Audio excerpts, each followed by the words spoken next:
نحمده ونصلي على رسوله الكريم اما بعد فاعوذ بالله من الشيطان الرجيم بسم الله الرحمن الرحيم وجاهدوا في الله حق جهاده هو اجتباكم وما جعل عليكم في الدين من حرج ملة أبيكم إبراهيم هو سماكم المسلمين من قبل وفي هذا لِيَكُونَ الرَّسُولُ شَهِيدًا عَلَيْكُمْ وَتَكُونُوا شُهَدَاءَ عَلَى النَّاسِ فَأَقِيمُوا الصَّلَاةَ وَآتُوا الزَّكَاةَ وَاعْتَصِمُوا بِاللَّهِ هُوَ مَوْلَاكُمْ فَنِعْمَ الْمَوْلَىٰ وَنِعْمَ النَّصِيرُ صدق اللہ العظیم۔ اور جہاد کرو اللہ کے لیے جیسا اور جتنا کہ اس کے لیے جہاد کا حق ہے، اس نے تمہیں چن لیا ہے اور تمہارے لیے دین میں کوئی سختی یا تنگی نہیں رکھی۔ یہ طریقہ ہے تمہارے جد امجد ابراہیم کا، اور اللہ نے تمہارا نام رکھا ہے مسلمان، مسلمین، اس میں بھی، اس قرآن میں بھی اور اس سے پہلے بھی۔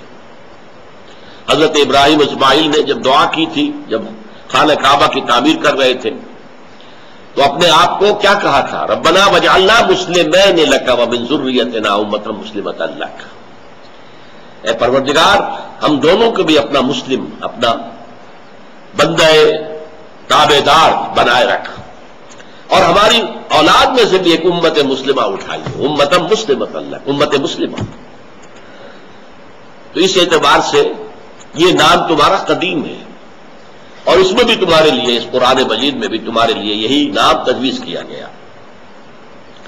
لِيَكُونَ الرَّسُولُ شَهِيدًا عَلَيْكُمْ وَتَكُونُوا شُهَدَاءَ عَلَى النَّاسِ، یہ الفاظ جو ہے قرآن مجید میں ایک تو یہاں آئے ہیں، ایک سورہ بقرہ میں آئے ہیں، ترتیب مختلف ہے۔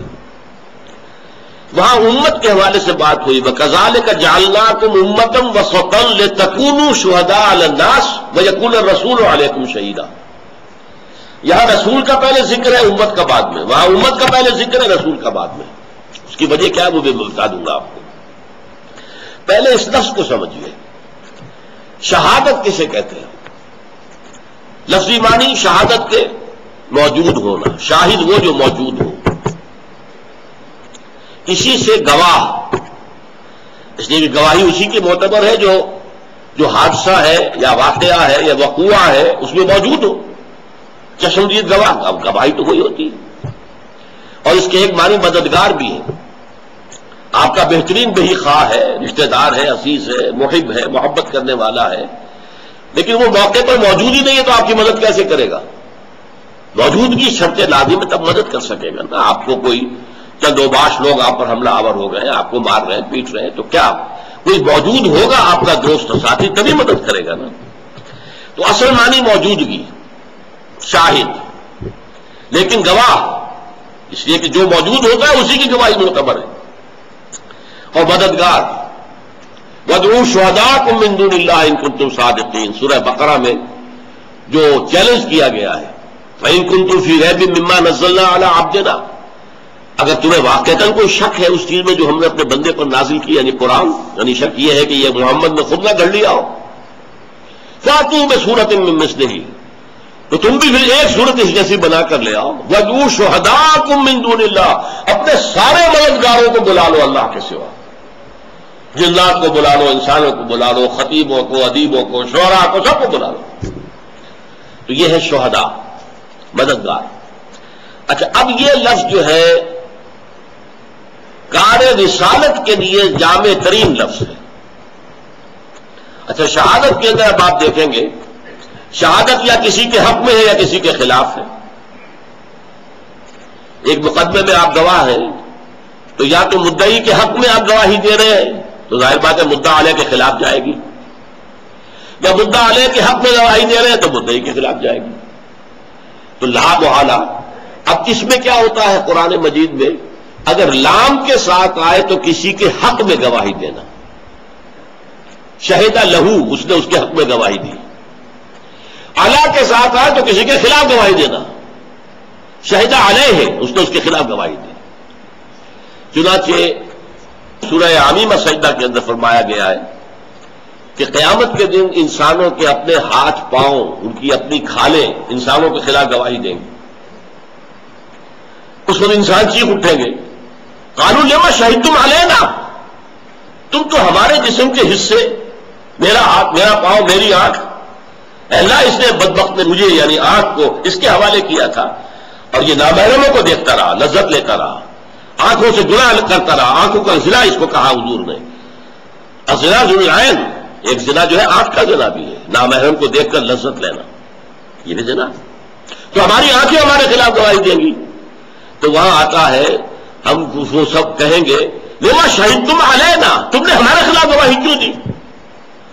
قالوا، تبارے اعضاء کہیں گے انطقنا اللہ الذی انطق کل شیء، آج ہمیں بھی اس اللہ نے گویائی کی قوت عطا کر دی ہے جس نے ہر ایک شے کو گویائی کی قوت عطا کی ہے۔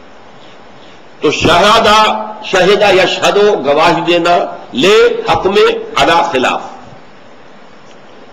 اب دیکھیے نبی اور رسول جب آتا ہے وہ اللہ کے حق میں گواہی دیتا ہے، اللہ ایک ہے، اللہ ہر ذوق سے، ہر احتیاج سے، ہر کمزوری سے پاک ہے، اعلیٰ ہے، منزہ ہے، عرفہ ہے، گواہی دے رہا ہے۔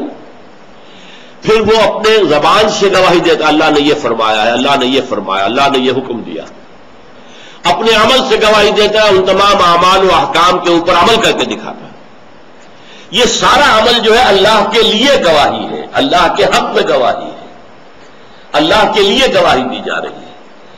جن پر گواہی دی گئی ہے اب قیامت کے دن یہ گواہی ان کے خلاف پڑے گی کہ اللہ تعالیٰ جو ہے جب قوموں کا حساب کتاب ہوگا تو پہلے نبیوں کو کھڑا کریں گے، رسولوں کو، تم تک ہمارا جو پیغام آیا تھا تم نے پہنچا دیا تھا کہ نہیں؟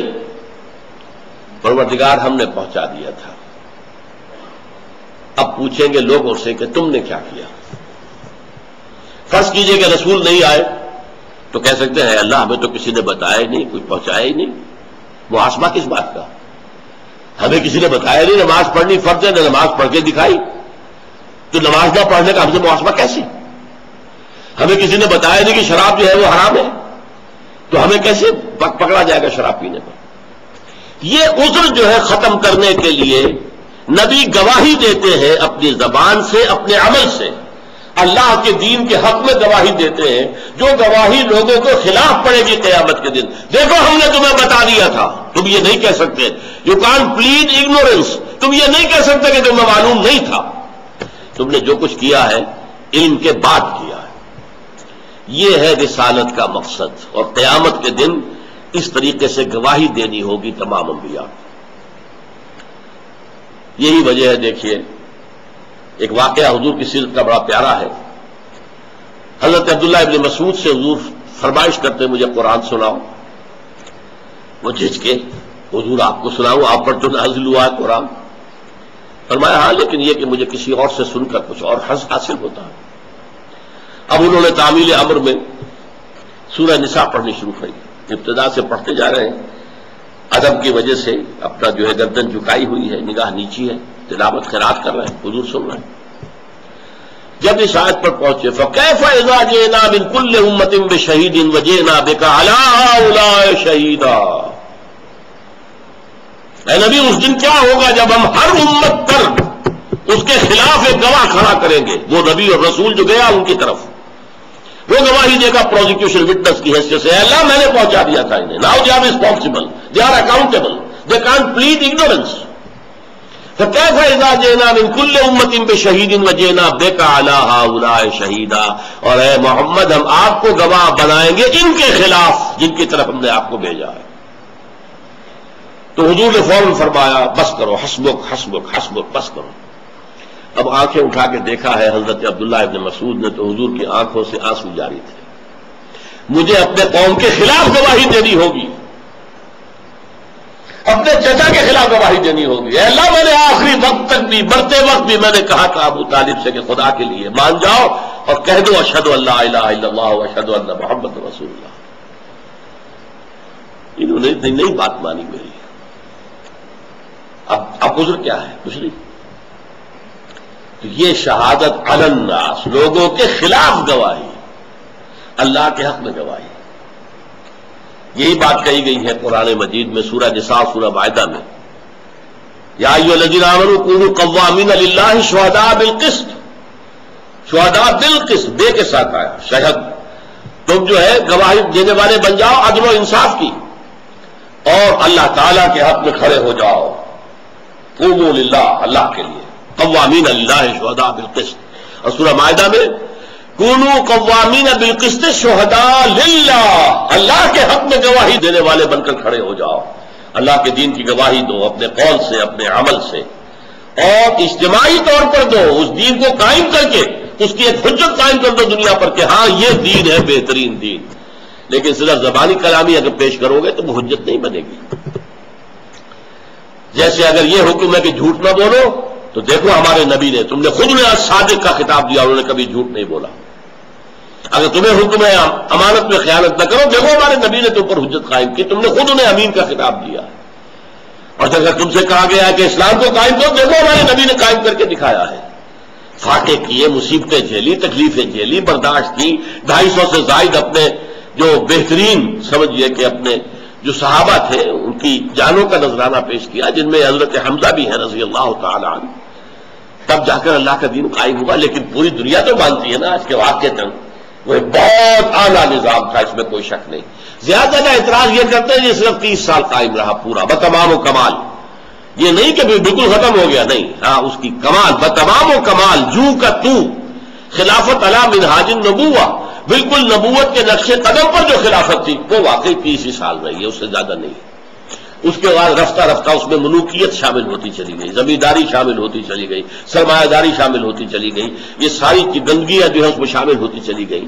لیکن یہ تو ماننا پڑتا ہے کہ وہ نظام ایک دفعہ قائم ہوا دنیا کے اندر، ورنہ واقعہ یہ ہے کہ جس کو ڈیموکریسی کہا جاتا ہے، جس کا خواب دیکھا تھا والٹیئر اور روسو نے، وہ آج تک قائم نہیں ہوئی۔ جو کلاس لیس سوسائٹی جس کا تصور پیش کیا تھا مارکس نے اور لینن نے، وہ تو ایک دن کے لیے بھی قائم نہیں ہوئی، اور کمیونزم کا جو ہے وہ کریا کرم بھی ہو گیا، ختم بھی ہو گیا، اور اس کی قبر بھی بن گئی۔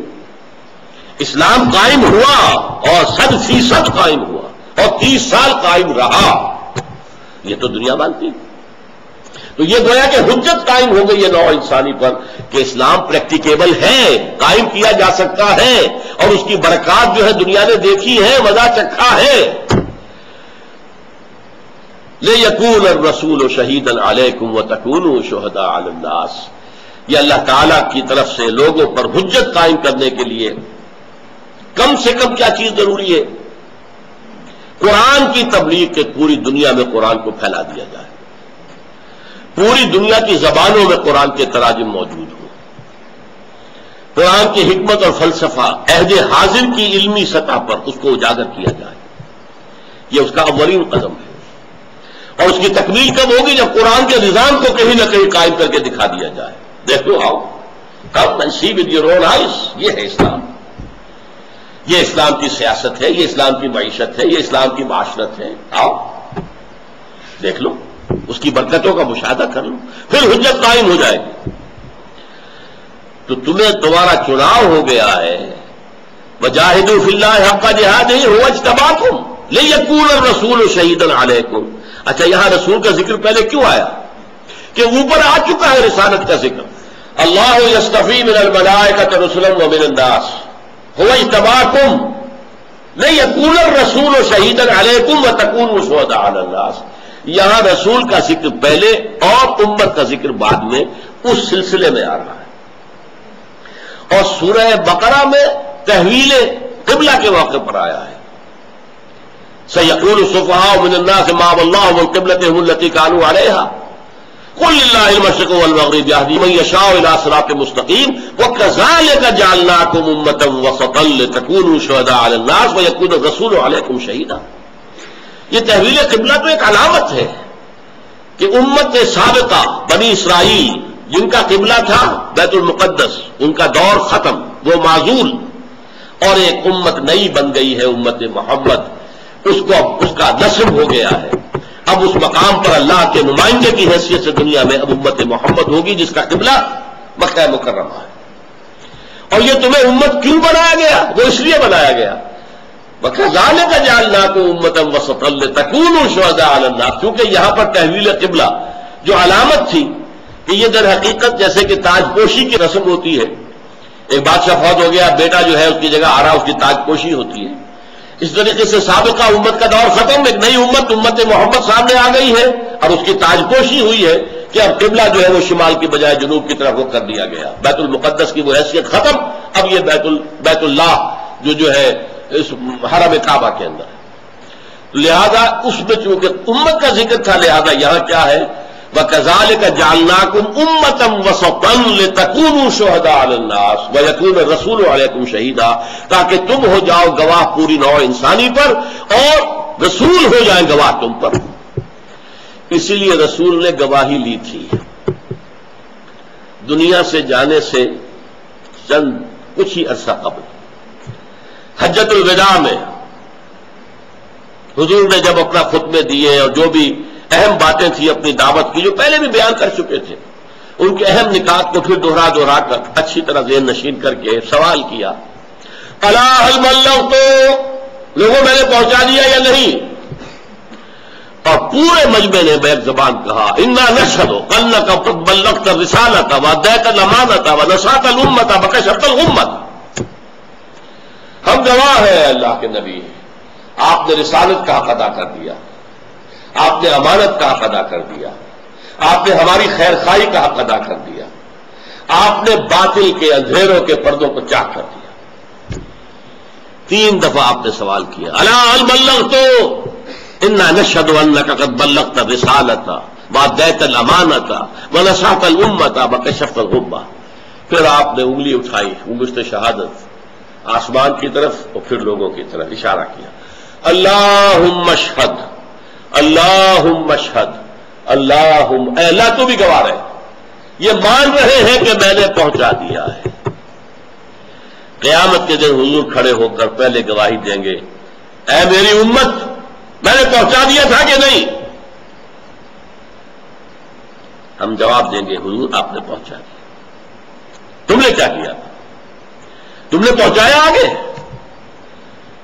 پوری نوع انسانوں تک پہنچانا تمہارے ذمہ تھا، ان کی گمراہی کی ذمہ داری تم پر آ پڑے گی۔ اگر رسول خدا نہ خواستہ پہنچانے میں کوتاہی کرتے تو مجرم ہوتے کہ نہ ہوتے؟ معاذ اللہ ثم معاذ اللہ۔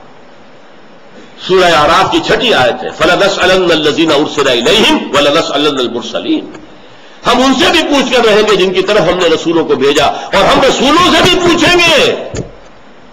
رسول بھی تو بندے ہی ہیں، ہمارے بندے ہی ہیں، عبدہ و رسولہ ہیں، اللہ کے بندے ہیں، اس کے رسول ہیں، اسے پوچھیں گے تمہیں پہنچا دیا تھا یا نہیں؟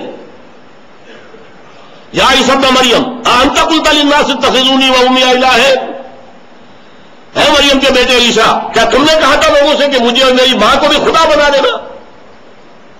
کیا جواب دیں گے؟ پروردگار میں بری ہوں اس سے، میں نے نہیں کہا۔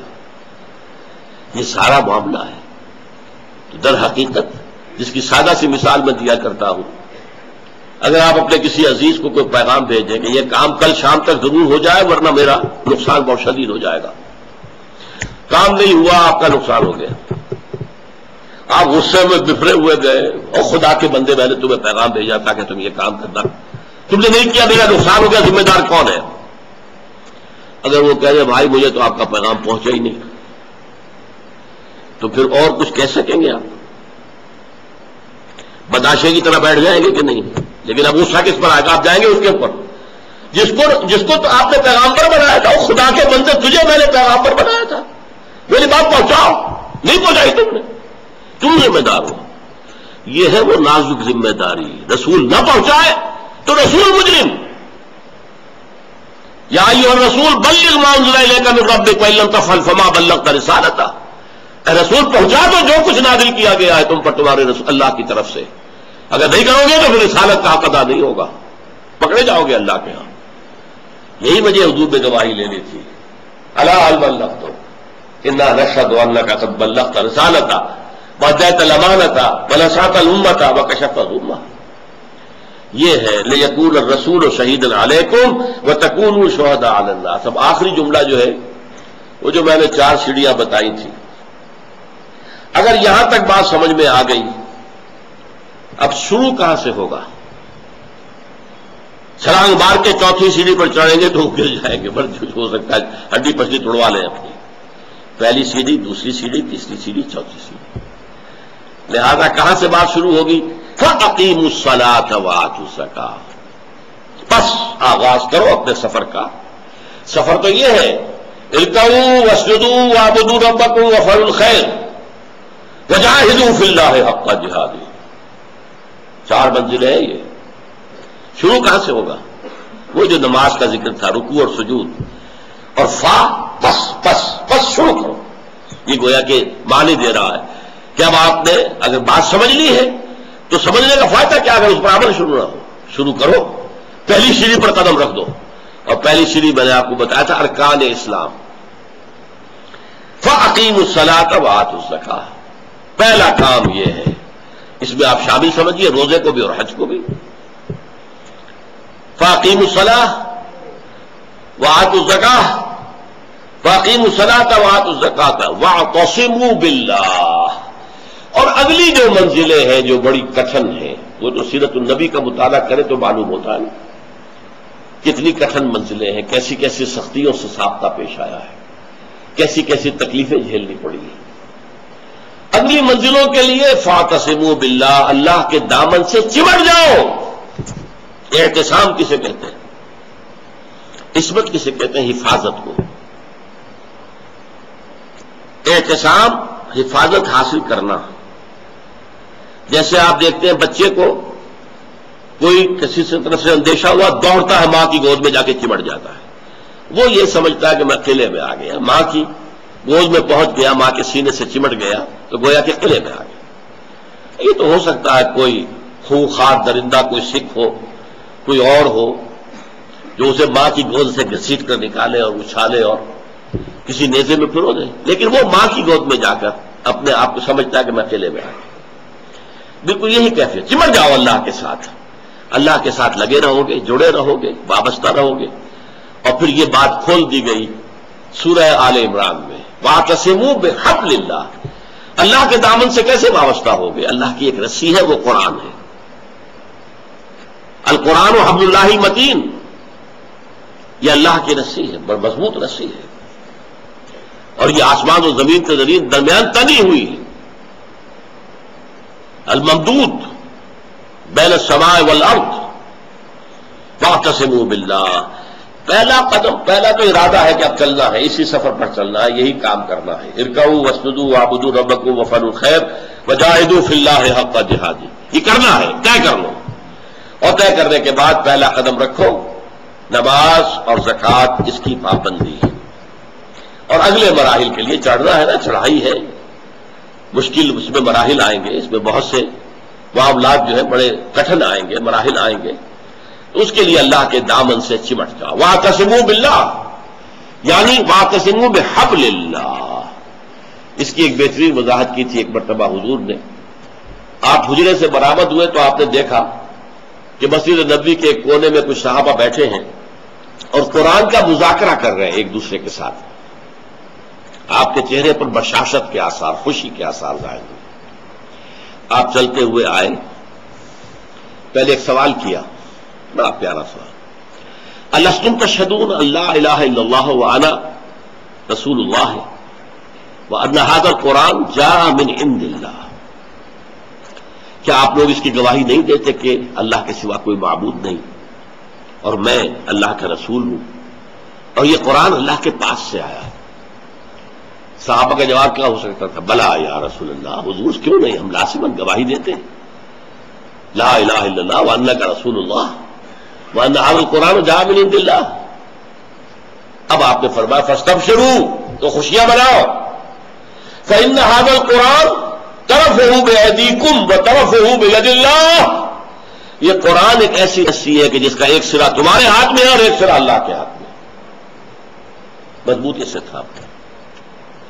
اور اس کی جو ایک بہترین مثال میں دیا کرتا ہوں، فرض کیجئے کسی بحری جہاز کے عرصے پر کوئی کھڑا ہوا تھا، کوئی دھکا لگا یا ہچکولا ایسا آیا، گر گیا، اسے تیرنا بھی نہیں آتا، جان پہ بنی ہوئی ہے کہ نہیں؟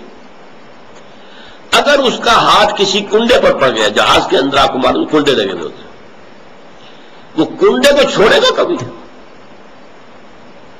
اس لیے کہ اس کنڈے کے ساتھ اس کی زندگی وابستہ ہے، زندگی وابستہ ہے۔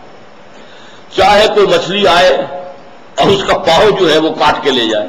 وہ شارک مچھلی آ گئی دانتوں کے ساتھ، اس نے وہ پاؤں جانے دے گا، کنڈے کو نہیں چھوڑے گا، اس لیے کہ کنڈے کے ساتھ جان ہے، اور جان ہے تو جہان ہے. ایک پاؤں جاتا جائے، لیکن یہ کہ میں کنڈا نہیں چھوڑوں گا. یہ کنڈا ہے حبل اللہ، اللہ کی مضبوط رسی، اس کو مت چھوڑو. دوسرے ہاتھ سے ادھر ادھر جو بھی ہے ہاتھ مارنا مارو، لیکن اس کو پکڑے رکھو. واعتصموا بحبل اللہ جميعا ولا تفرقوا واعتصموا باللہ هو مولاکم، وہی تمہارا پشت پناہ ہے، حامی ہے. فنعم المولا، کیا ہی اچھا ہے پشت پناہ اور حامی. ونعم النصیر، کیا ہی اچھا ہے مددگار، اس کی مدد کے وعدے ہیں. وَلَيَنْصُرَنَّ اللَّهُ مَن يَنْصُرُهُ إِنَّ اللَّهَ لَقَوِيٌّ عَزِيزٌ. اسی سورہ حج میں یہ آیت آئی ہے درمیان میں. لازماً اللہ مدد کرے گا اس کی جو اس کی مدد کریں گے. وَلَيَنْصُرَنَّ اللَّهُ مَن يَنْصُرُهُ إِنَّ اللَّهَ لَقَوِيٌّ عَزِيزٌ. یقین رکھو اللہ مدد کرے گا، بشرطے کہ تم خلوص کے ساتھ، اخلاص کے ساتھ، تہہ دل سے اس کی طرف جڑ جاؤ اور اس کے اس کام کے اوپر ارکعوا واسجدوا واعبدوا ربکم وافعلوا الخیر وجاہدوا فی اللہ حق جہاد. بارک اللہ لی ولکم فی القرآن العظیم ونفعنی وإیاکم بالآیات والذکر الحکیم.